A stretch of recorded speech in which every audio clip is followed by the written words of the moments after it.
हालांकि लोग एक ही तरह के आंसुओं से परिचित हैं जो दुख के होते हैं। करुणा में भी आंसू बहते हैं, आनंद में भी आंसू बहते हैं, अहोभाव में भी आंसू बहते हैं, कृतज्ञता में भी आंसू बहते हैं। आंसू तो सिर्फ प्रतीक है कि कोई ऐसी घटना भीतर घट रही है जिसको संभालना मुश्किल है, दुख या सुख। कोई ऐसी घटना भीतर घट रही है जो इतनी ज्यादा है कि ऊपर से बहने लगी, फिर वो दुख हो, इतना ज्यादा दुख हो कि भीतर संभालना मुश्किल हो जाए तो आंसुओं से बहेगा, आंसू निकास है। या आनंद घना हो जाए तो आनंद भी आंसुओं से बहेगा, आंसू निकास है। आंसू जरूरी रूप से दुख या सुख से जुड़े नहीं है, अतिरेक से जुड़े। जिस चीज का भी अतिरेक हो जाएगा आंसू उसी को लेकर बहने लगेंगे। तो जो रोए उनके भीतर कुछ अतिरेक हुआ होगा, उनके हृदय पे कोई चोट पड़ी होगी, उन्होंने कोई मर्मर सुना होगा अज्ञात का, दूर अज्ञात की किरण ने उनके हृदय को स्पर्श किया होगा, उनके अंधेरे में कुछ उतरा होगा, कोई तीर उनके हृदय को कीड़ा और आह्लाद से भर गया, रोक ना पाए वो अपने आंसू। मेरे बोलने के प्रभाव से इसका कोई संबंध नहीं, क्योंकि तुम भी सुन रहे थे। अगर मेरे बोलने का ही प्रभाव होता तो तुम भी रोए होते, सभी रोए होते। नहीं, मेरे बोलने से ज्यादा सुनने वाले की हार्दिकता का संबंध है। जो रो सकते थे वो रोए, और रोना बड़ी शक्ति है।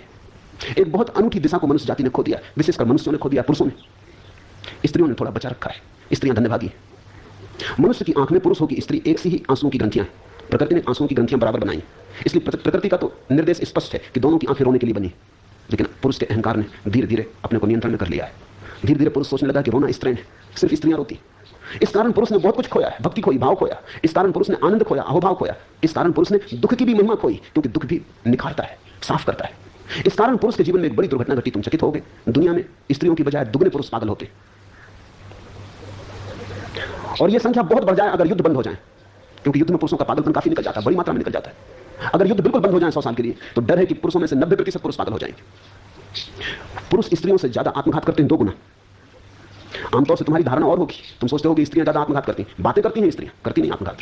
ऐसा गोली वगैरह खा के लेट जाती हैं, मगर गोली भी हिसाब से खाती हैं। तो स्त्रियां प्रयास ज्यादा करती हैं आत्मघात का, लेकिन सफल नहीं होती। उस प्रयास में भी हिसाब होता है। वस्तुतः स्त्रियां आत्मघात करना नहीं चाहती, आत्मघात तो उनका केवल निवेदन है, शिकायत का। वो ये कह रही कि ऐसा जीवन जीने योग्य नहीं, कुछ और जीवन चाहिए था। वो तो सिर्फ तुम्हें खबर दे रही है कि तुम इतने वज्र हृदय हो गए हो कि जब तक हम मरने को तैयार ना हो शायद तुम हमारी तरफ ध्यान ही ना दोगे। वो सिर्फ तुम्हारा ध्यान आकर्षित कर रही है। ये बड़ी अशोभन बात है कि ध्यान आकर्षित करने के लिए मरने का उपाय करना पड़ता है। आदमी जरूर खूब कठोर हो गया होगा, पथरीला हो गया होगा। स्त्रियां मरना नहीं चाहती, जीना चाहती। जीने के मार्ग पर जब इतनी अड़चन पाती, कोई सुनने वाला नहीं, कोई ध्यान देने वाला नहीं, तब सिर्फ तुम ध्यान दे सको इसलिए मरने का उपाय करती। लेकिन पुरुष जब आत्महत्या करते तो सफल हो जाते। पुरुष पागलपन में आत्महत्या करते। ज्यादा पुरुष मानसिक रूप से रुग्ण होते हैं। कारण क्या होगा? बहुत कारण है, मगर एक कारण उनमें आंसू भी है। मनोवैज्ञानिक कहते हैं पुरुषों को फिर से रोना सीखना होगा। ये बल नहीं है जिसको तुम बल कह रहे हो, ये बड़ी कठोरता है। बल इतना कठोर नहीं होता, बल तो कोमल का है। तुमने देखा पहाड़ से झरना गिरता है, जलप्रपात गिरता है, कोमल जल। चट्टानें बड़ी सख्त, चट्टानें जरूर सोचती होंगी हम मजबूत हैं, ये जलधार कमजोर है, लेकिन अंततः जलधार जीत जाती है, चट्टान रेत होकर